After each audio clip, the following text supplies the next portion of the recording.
Hey y'all, it's your girl Millie Says, back with another video. What if I told you that you have the ability to keep your children financially literate, prepare them for the future, and stable, all without having a trust fund? Well, you're in luck, because in this video I talk about 5 of those ways. So stay tuned.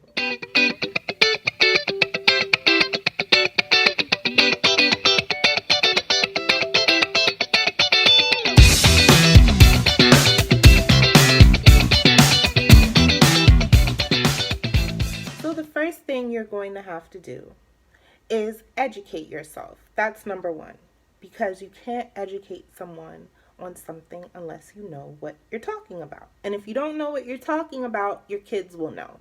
So the first step, I believe, in education is read, read, read. Google, Google, Google. Google credit scores, join some credit groups, become as educated as possible on what money means to you and your goals, and create some goals for yourself. Because if you don't have goals for yourself, then it's going to be very impossible. You know, I wouldn't say impossible. Let's say it will be a little bit more difficult to create goals or help your child create goals for themselves. If you have a child going into college, you want to learn about college tuition and what scholarships mean and how scholarships offset the cost of college tuition. So you don't have to pay out of pocket, so you're not taking out loans, so you're not co-signing on loans, and so that when your child actually graduates and goes into their career, they're going into their career debt free. With that, it's also important to keep your child informed about the importance of scholarships, and therefore they need to get those grades up in high school. Those grades need to be good because they will have more opportunity. So that's number 2. Work on your credit. Working on your credit is super important when it comes to financial literacy. You need to know where you stand. You need to get your reports from the 3 credit bureaus, and you should also sign up for different credit monitoring services. I personally have my FICO, which I love, I love, I love. There are some fees, but there are also some free ones like Credit Karma, and I believe Experian is a credit reporting or credit monitoring agency that helps you keep track of your score. Learning how to increase your credit will help you become more enthusiastic about the process and will also help you to become more informed when teaching your child about credit. Include them in the process. Help them to understand what credit means at the same time you do. And don't feel ashamed if you don't know a lot of things.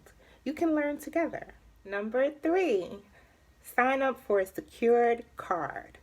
I recently got a secured card, and I put a very low amount on there, probably about $200.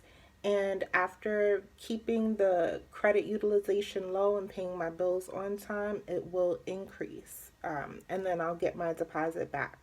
But getting a secured card, keeping a low balance, keeping your utilization below 30%, I prefer 5%, which I do have another video, shameless plug. I do have another video about keeping your credit utilization low. But this is important because what you're going to do is you're going to add that child who is 15 years or older to that card as an authorized user. You don't necessarily have to give them the card if you don't want to.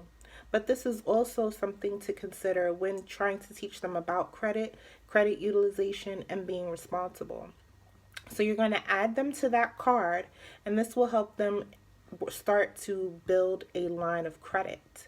Keeping that utilization super low, paying the bills on time, and adding that child to the card will help them to have an increased credit score by the time that they're actually ready to make a purchase on their own, whether they're 18, 19, or even 21.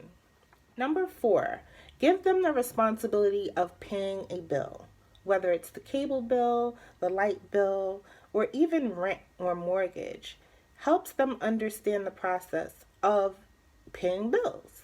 I know personally I did not have this growing up, and I had no clue what it was like to pay a bill, what it meant to call customer service, what it meant to go through my bill and look at all of the fees and dispute charges if I needed to.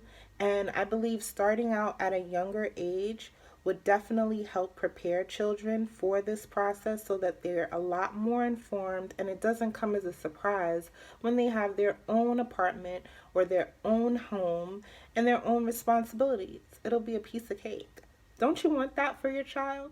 Number 5, include them in financial decisions. So, an example of a financial decision would definitely be purchases. When you go to the supermarket and you're shopping, create a budget, create a list, and say, we need to stay within these limits when shopping. Have them go to the register with you, see the things added up. Even as I said in number 4, give them the responsibility of even paying for it. You can definitely use your money, but show them the value of things. And that's why it's super important to include them in financial decisions, because they learn the value. A lot of our children don't know the value of things, and it's why they are unappreciative and they think that money grows on trees, because we're keeping them a little shielded from certain, information, which we shouldn't do. I'm not telling them that, they should know how much money I have in my bank account, but they should definitely know how much things cost. And that'll help them prepare for the future. It'll increase their ability to be a little bit more frugal and responsible when it comes to money. So that's it, you guys. I hope you found the video informative. I hope you liked it. Make sure you leave a comment and give me some suggestions on topics that you would like me to talk about in the future. Make sure you share the video and subscribe. Bye.